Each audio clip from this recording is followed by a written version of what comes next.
Hi everyone, hope you're doing really well. Right, this is a quick one. I'm going to make it really snappy. Have we all been magnificently deceived? And were we magnificently deceived yesterday during the coronation? And I'm giving an example.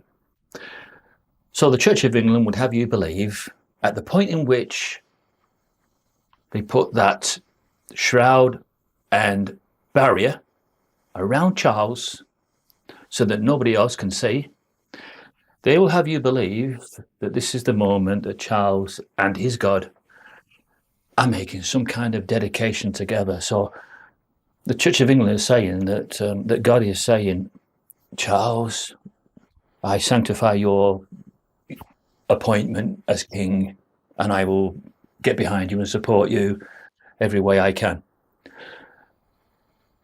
You know that that's absolute crap, don't you? It's absolute baloney. This is just how they keep their kind in power. This is how they keep the system going.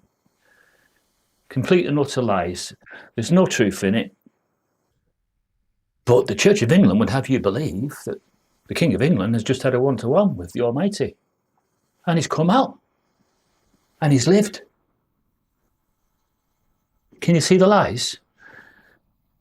Now look at the situation with Moses. So Moses goes to Mount Sinai and he has this representation of the Most High. That's what it was. God did not come down from the heavens. It was a representation. And even then, his face was discolored, as you know what the scriptures talk about on that. Now, did Charles come away from that screen? That very, very private screen where he was supposed to have that very, very personal one-to-one relationship with God, and that God has said, I'm right behind you, Charles. I'm going to support you right to the end. God save the king. God save the king. Absolute rubbish. He came out of there. His face wasn't discoloured. Why? You see how the Church of England have just contradicted themselves.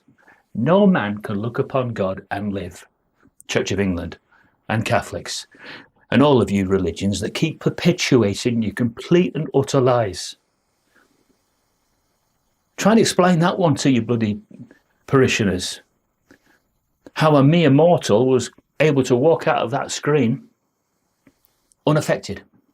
And yet Moses couldn't walk away unaffected. Took time for the colour to come back, for his face to go back to normal. Have we all been magnificently deceived? Well, the resounding answer to that is yes, we have been magnificently deceived, because Lucifer was more likely to have been behind that screen than the Most High, because this world is still in the power of the wicked one. Hypocrisy at its finest took place yesterday.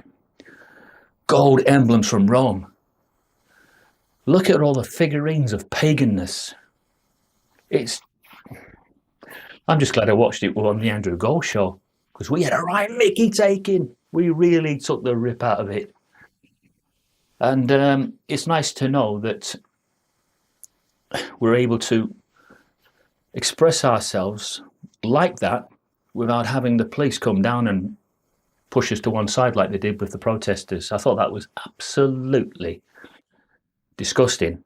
And this is an example of what the Freemasons have in store for us. The Grey State people, the Grey State, Crawley, who didn't live to see that film. That film will never be made, will it? We only saw the trailer. Yes, they don't want people warned about what's coming, about martial law, all your rights completely ripped from you, like an example yesterday of the British police puppets doing what they do for the Freemasonry apron wearers. I mean, don't they look a sight, those apron wearers, hiding their personal bits with that apron? Yes, yeah. But they are the ones that are ruling this world. And the royal family are right up there with them. But leave you one thought. Let's go back to it again. So a mere mortal king That's all he is. You know, put a pin in his skin and you'll see blood. He's immortal, not immortal. He's an earthly king. Not have the Almighty's backing, because the Almighty is quite happy with the present King of Kings, his beloved Son, Jesus Christ. Amen.